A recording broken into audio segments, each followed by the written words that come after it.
So we have another piece of 20 thousandths rod,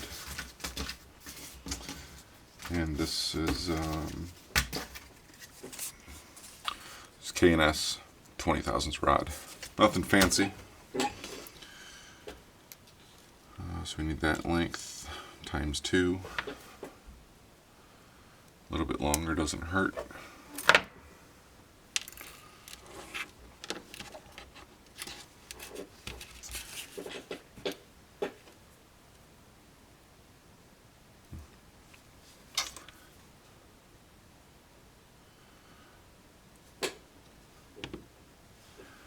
Once again, just form this brass around here, except I'm going to use this bent one first in case it gets bent again.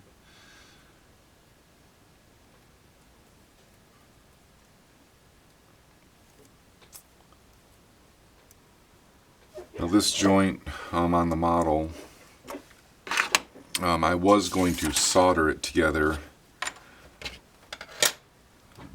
but instead I chose to use super glue, CA, cyanoacrylate, whatever kind of glue,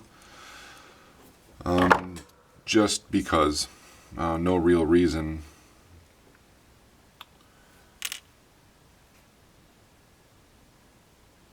There we go. Two approximately the same size, the same bend angles. The bend angle isn't important. It's easy enough to modify them.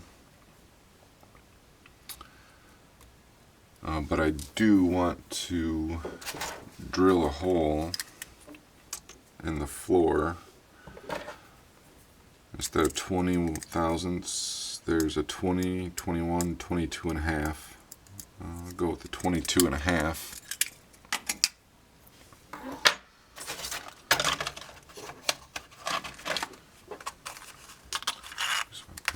Ironically, the smallest pin vise won't close down to 0, but the second largest one will. I don't think this is a fantastic pin vise set, but it works quite well, so I'm not complaining. So this,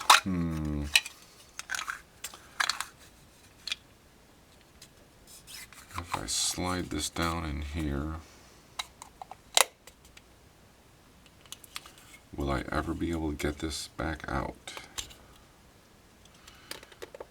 Yeah, I think so.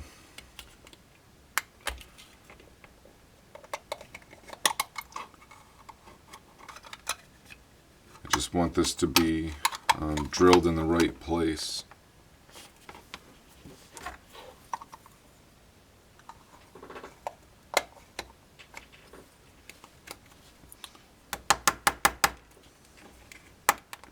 There we go. So I want to make sure it's snapped in at least partially, so that locates it front to back. I can never look at this thing too much. So it looks like it goes right underneath these two ribs here.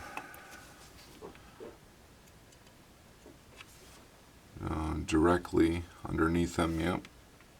And once you know, there's a rib right there. There's a rib right there. If I drill the hole,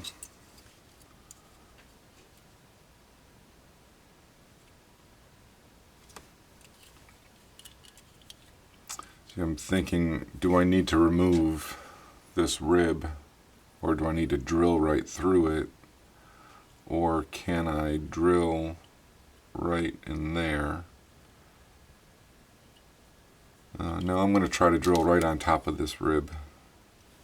Let me try to highlight this.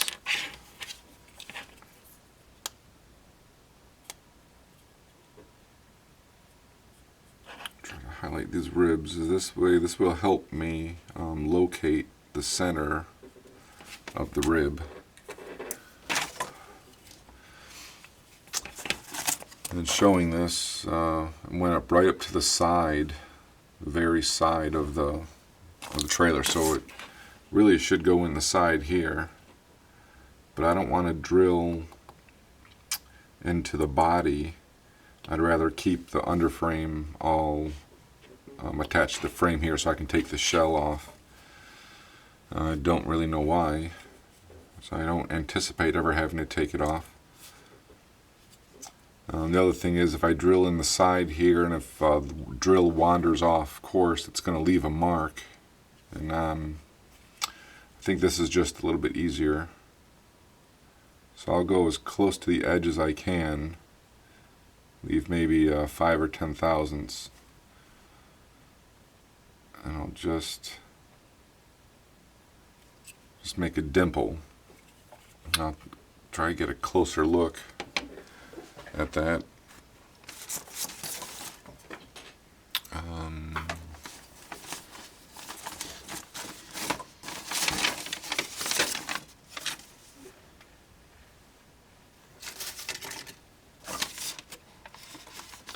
I was looking for my little magnifying lens. Hopefully that shows up on camera a little bit better. Here it is. Let's clean this off. Yeah, so looking here, let's see. Yeah, it's pretty well centered right at the rib.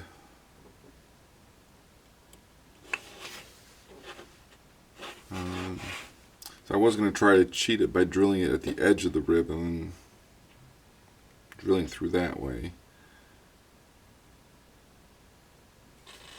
So let's do that. Let's move the hole over just a little bit. Just moved it over too much.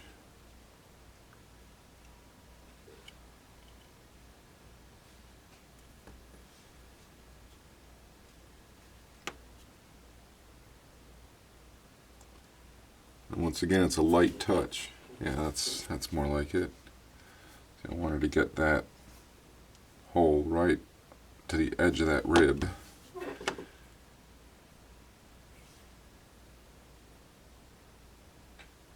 Then hopefully this angle will be perfect.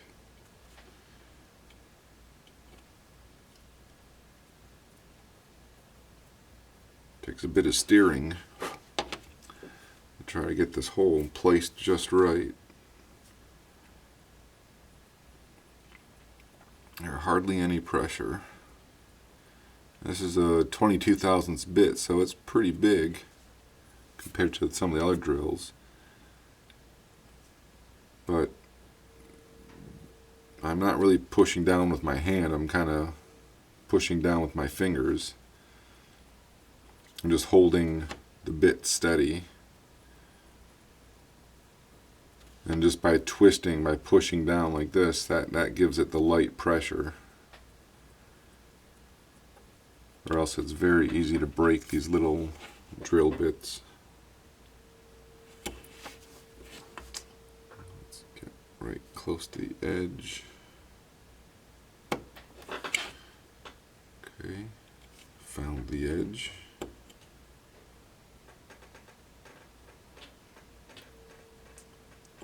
I guess an alternative way of doing this would be to put a piece of styrene in the gap here and then just drilling it that way. So that way the drill bit wouldn't drop to the inside.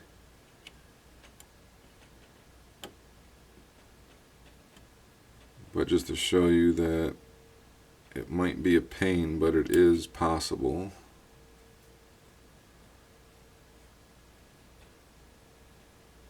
If you have just the right touch.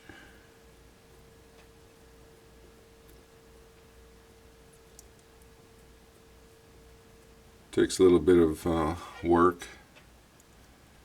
Yeah, it's a nice shaving. See, that makes a good scale steel shaving. Yeah. Not really, but I think it looks better than steel. sometimes. Anyway, get those two in here. Now this is going to go the same side.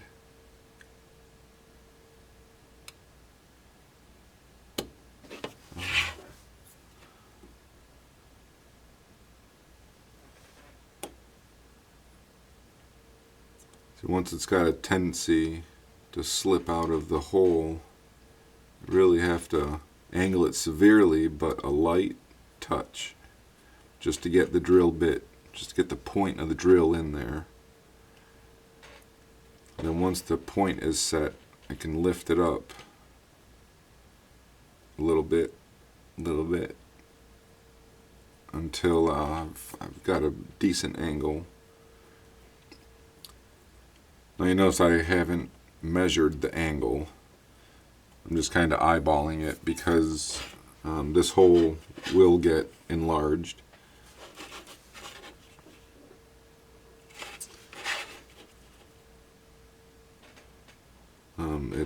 It'll be just easy to change that, to change the angle of the hole, or to bend the brass to fit in this angled hole.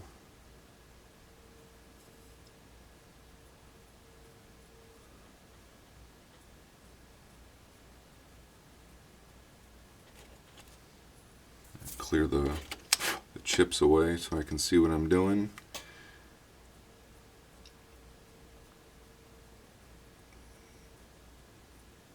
You can check your drill bits if both flutes are full. You just saw that piece go flying off. I know both edges are cutting, so that's a good sharp drill bit. It's also why I like that 22 thousandths. Now let's just do a quick fit here. Yeah, I thought this felt like there was a burr on here. Using 320 grit.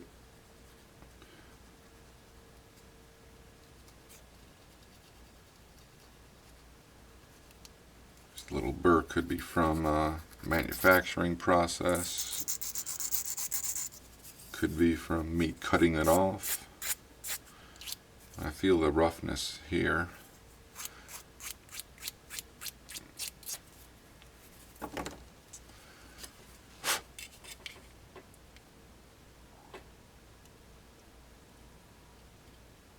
I think that'll work. Okay. Let's see if I can get this thing out of here.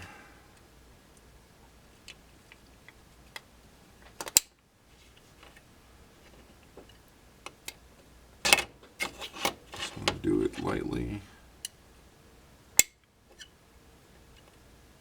Small moves.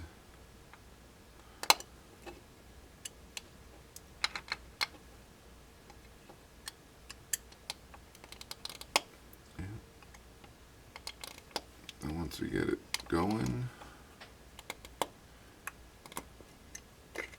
there. Easy as cake.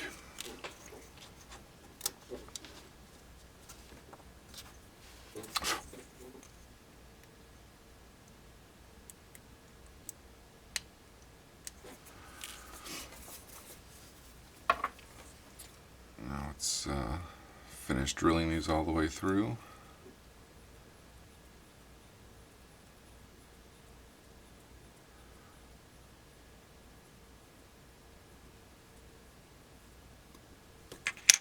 It's always easier for me to spin the drill still in the same direction as I pull it out. Some people like to reverse the drill. I seem to have a pretty decent luck doing it this way. And as soon as the drill breaks through, that's as far as you need to go.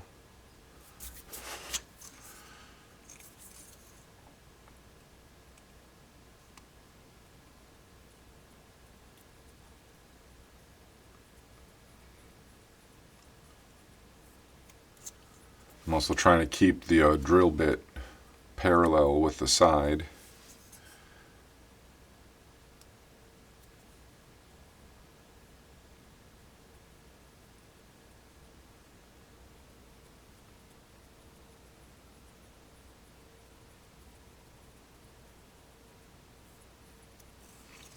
That's one good thing going about this thick floor. Definitely gives plenty of room for this brass wire to stick to.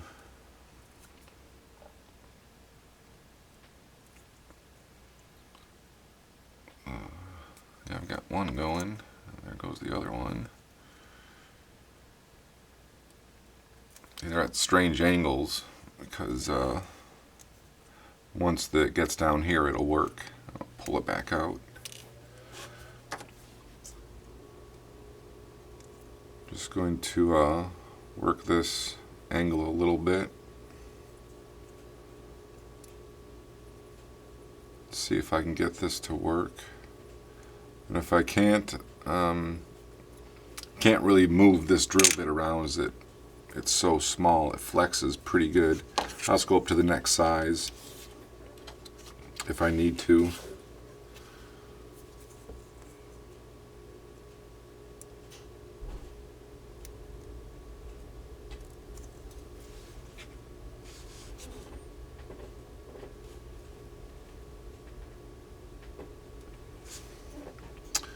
Yeah. Just have to go up to the next size. And I'll bend another one of those.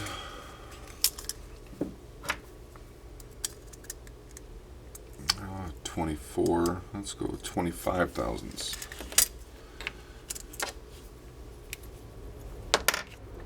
Put this drill bit back right away. So once they get mixed up, they're kind of a pain to separate. I've got micrometers and I've got dial calipers, but it's still kind of a pain.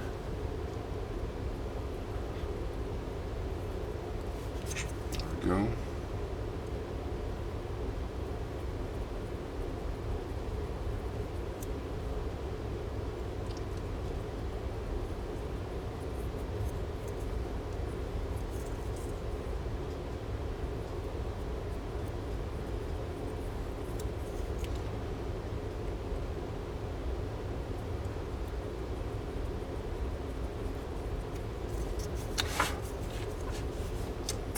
Where's the other one? Let's see how this one fits in here. It needs to be a little bit sloppy of a fit, I guess. Either that or the angle of the holes are off. Now, see, there we go. Yeah, see, once, see how that angle closes up, but once it finds its right place, it kind of pulls itself down and pushes itself up. Kind of wants to float right there. Let's see if I could straighten this out.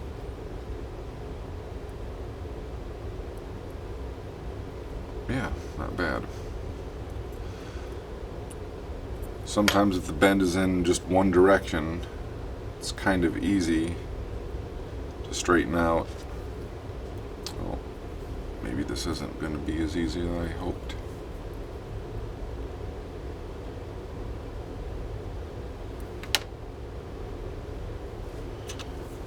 No matter, press on and we'll see what happens. Can always do it again. There we go. Yeah, eyeballing that, it looks like it's about the same angle.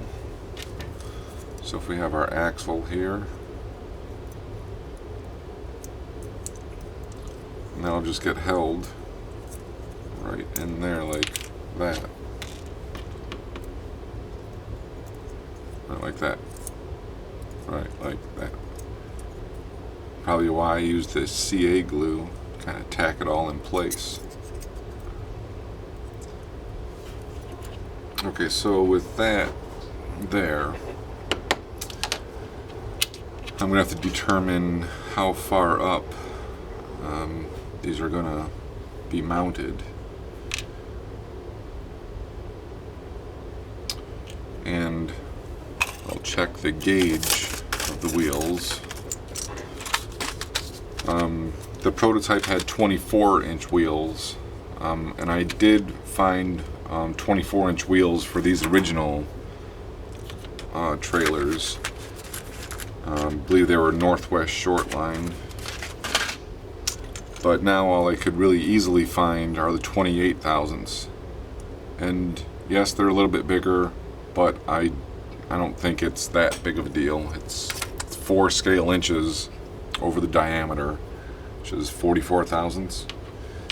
Yeah, it's not terrible. It's not too obvious. I think as long as they're visibly smaller than a 33-inch wheel set, they're fine. Yeah, so there we go. That's the axle points just barely fit in between here, and that is important because, well, let's cut this up and I'll show you.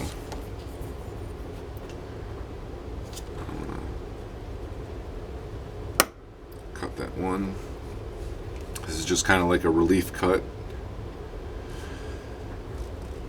See, if this was hard plastic, then when this knife goes into this joint, it puts a lot of stress right up here, and if that was a brittle plastic, that would break right off. Probably score it to help it break off in the right place. Or I can just do this. Actually, this way, you can kind of like notch out little pieces until you get the cut all the way through.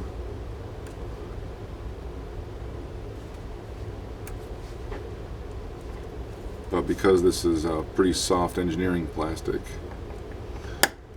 just do that. Now I want that side frame to be as long as possible. So that goes all the way back to like past here, past the spring.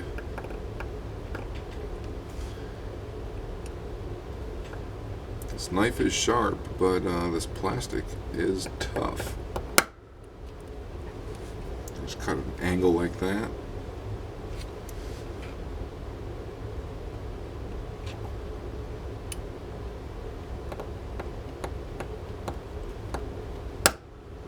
Like that. Save that spring cluster for the junk pile or scrap pile. Okay, now right where that little thing is and right where this round is, just want to cut, kind of like connect the two.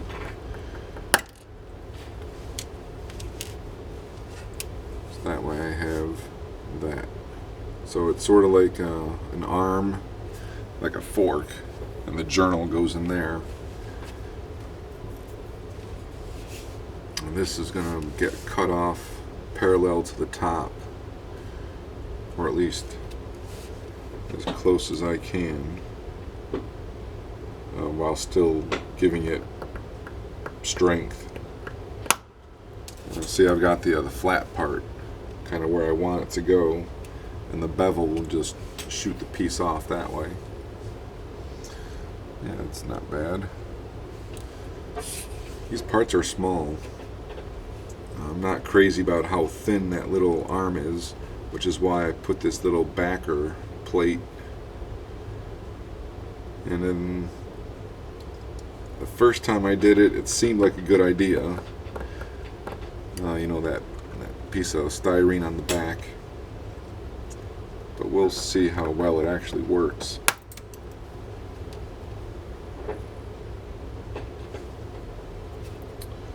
Just try to pick up that edge there.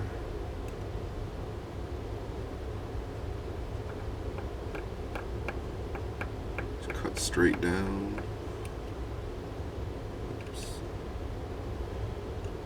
Let's make sure we got that edge there. There, oops. Didn't quite cut it off, and I actually made it a little bit thinner. Oh, yeah, just barely made it. Okay.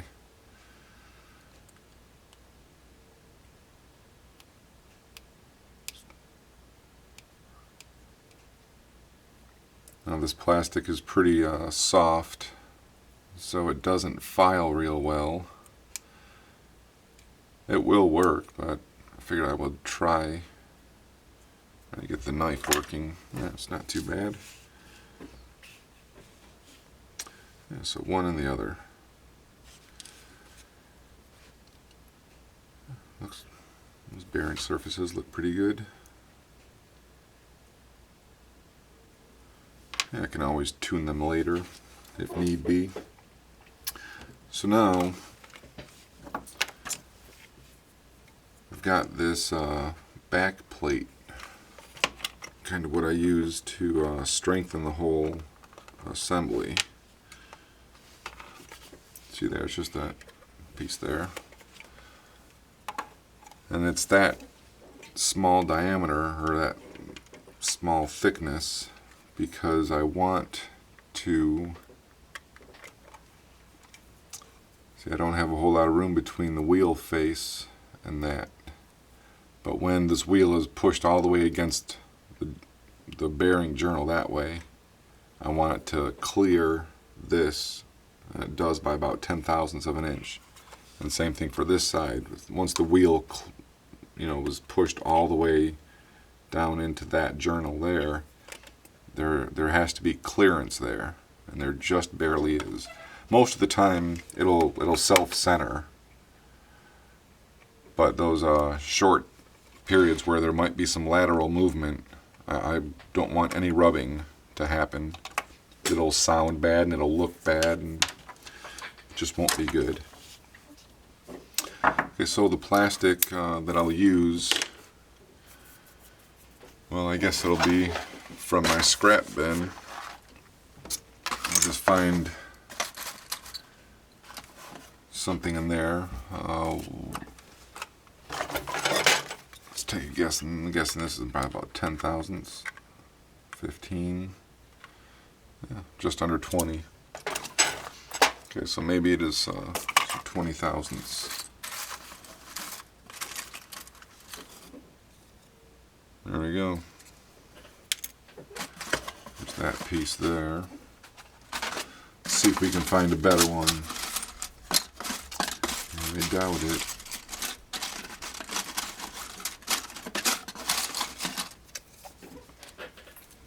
What's this? There's not a whole lot of usable space on that one. Ooh, just over 20/1000ths. Ooh.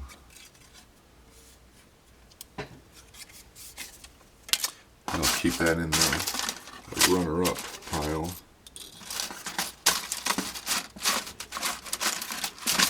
All this is scraps that I've collected from other scratch building and kit building projects.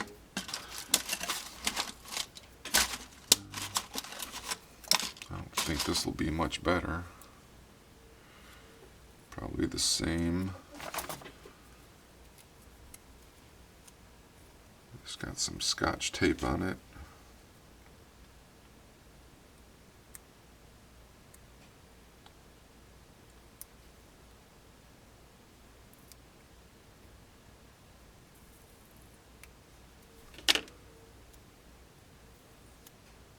Yeah, it's going to be a pain.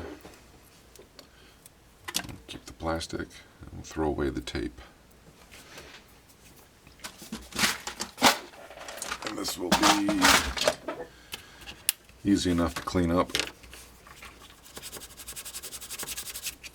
And it's not really that important that it get cleaned up.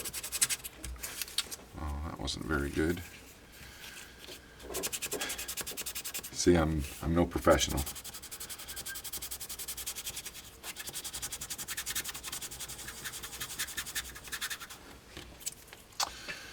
The more I'm looking at it, when I'm thinking about it, think this is our winner. Alright, instead of trying to cut a small little piece to go in here, I'm going to glue a rather big piece on there.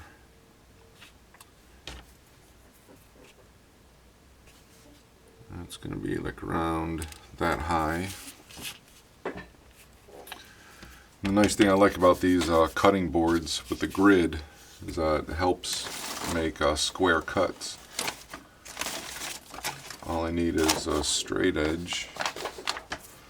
All I need is any kind of straight edge. Line up this edge with the with one line. I actually like to make a little bit of a gap because I can see the dark green shine through. It's kind of like an equal space. And that's lined up there. Move it all around.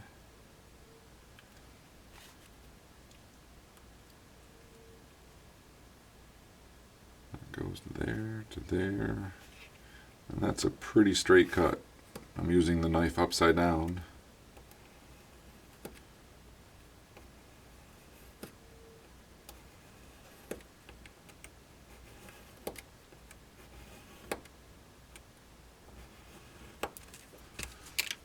You see, that's actually cutting a groove. It's not dividing the plastic. It's kind of cutting a groove there.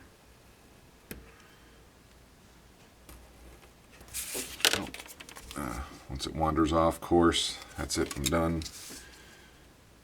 Do the old score and snap. There we go.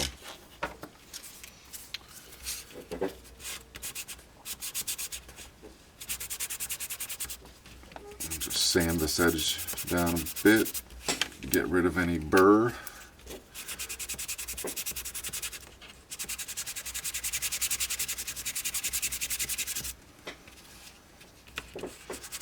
And this also roughs up the surface of the plastic to help the glue bond better.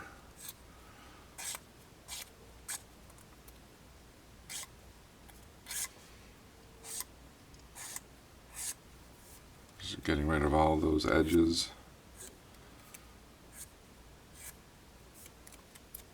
Because I want this to have as much surface contact as possible with the truck. And if there are little burrs on it, it'll actually raise it up a microscopic amount, you know, or just 5/1000ths or so. But that's enough to make it kind of a pain to deal with.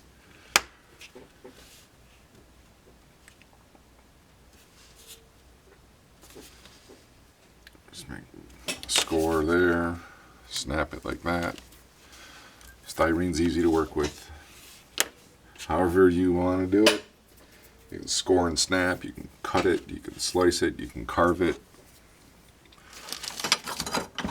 And as you see, sometimes I do all three.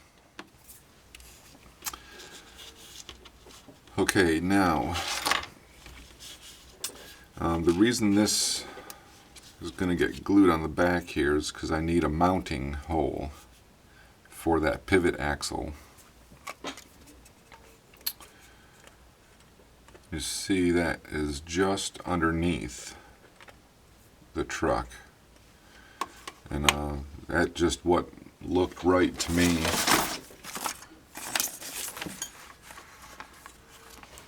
And with the center, it's just above the center point or the center line of the axle, so it's just above, maybe a little bit too much, but I wanted the more contact. Well, I can't put this over the whole thing, over the hole where the journal goes. So what I've got to do is I've got to get this as close to that as possible, so that way it won't rub on the axle, on the tip of it there, and it clears it. So now that's what I want to do. need to make some pretty big gouges in here.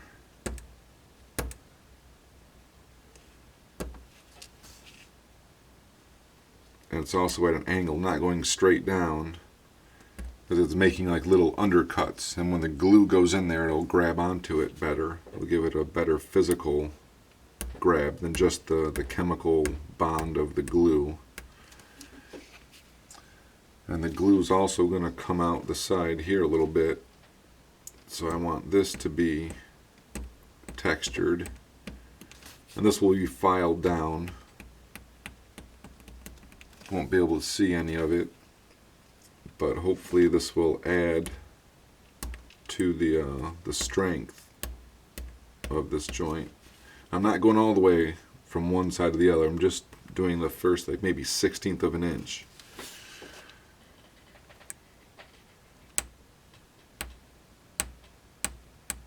Because the glue is just going to wrap around there a little bit. And yeah, this is kind of a pain, but it's not difficult.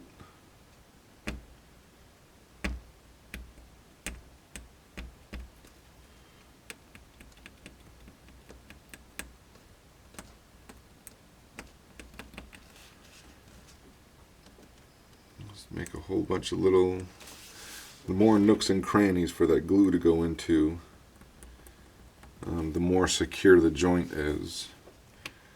I don't think CA glue, super glue, has got that wonderful of a bond.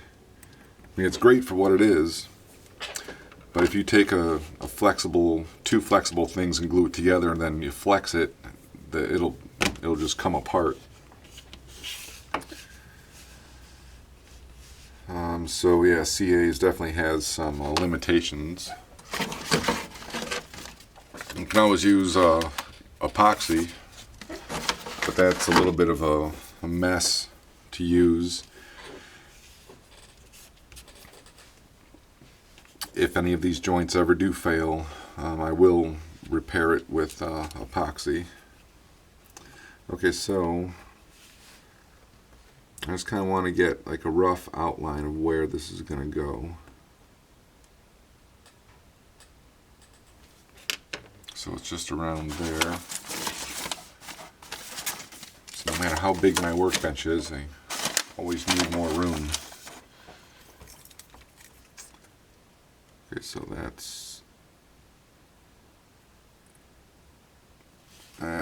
kind of like where it's going to go. And this one is kind of like where this one's going to go. I'm just using this piece as a spacer. I could use it, could use the other piece here just to keep it from falling over. So there, I just want, it's kind of like a rough idea of where the glue is going to go. Because you guessed it, more little scribe notches. Little scratches. The styrene is a lot softer than that engineering plastic, so it doesn't take much at all. And this piece is already pretty skinny, so I don't want to weaken it if at all possible. The super glue that I use, you know, I've got this stuff in the purple bottle that I got at the hobby shop. It's like a medium viscosity, and that's great. I think I'm out of it right now, but for most of the things I use whatever the cheapest CA glue I can find. There's liquid, there's also gel. This just happens to be liquid. And just like all the other glues, just put a little bit out right there. Cap it up tight and quick. Now for the tricky part. I shouldn't say tricky. I just want to hold this down while I guess I'll hold this down too. I put this glue down here.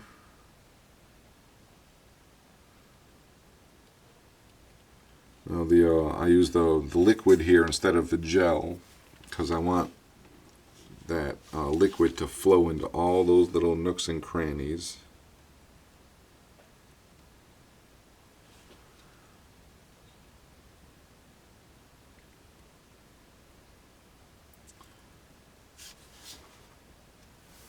And I'll use a weight to hold it down. Just barely balanced there.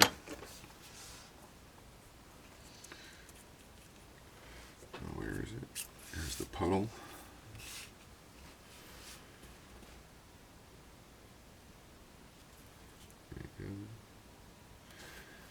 And if you want, you can even apply more to this side. You get the tops and the bottoms. You don't really want to get it, obviously, where the axle goes.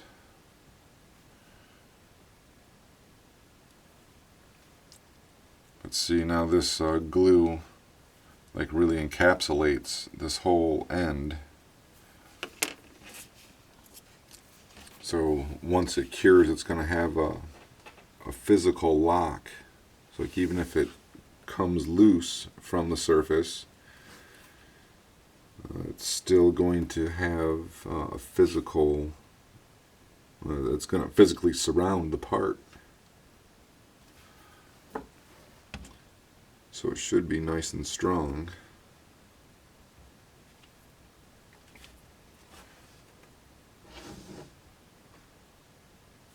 And with any luck, I won't have glued these down to the workbench.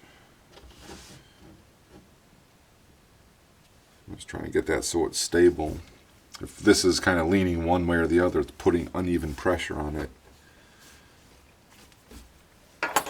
And we don't want uneven pressure. While we wait for that glue to set up, I will put away some of my tools. And I'll probably pull these exact same tools out in 5 minutes. That's okay. It's a good habit to get into, putting away things. I wish I was in a better habit of doing that. More scrap. Now I do have this instant set stuff, but I've heard that it can weaken the joint, or it produces not as strong as a joint that dries more slowly. But if I were to use this, I wouldn't use the spray, the pump sprayer thing. Just do this and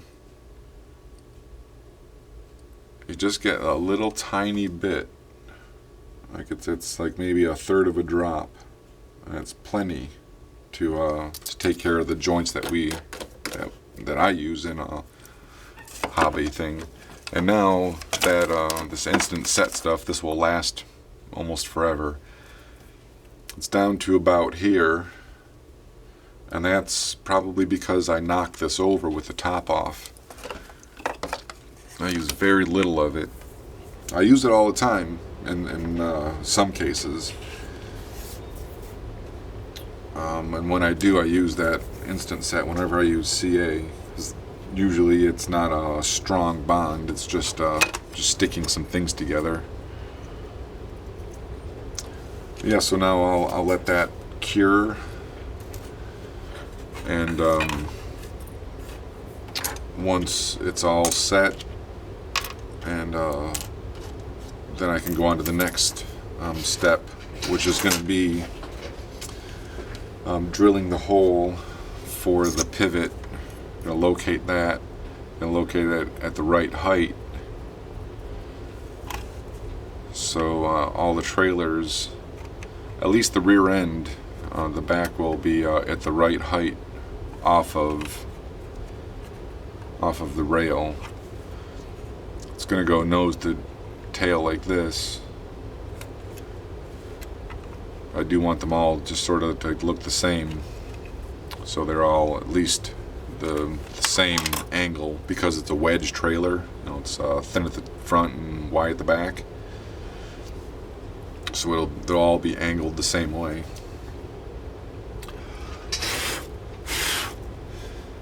There we go. Okay.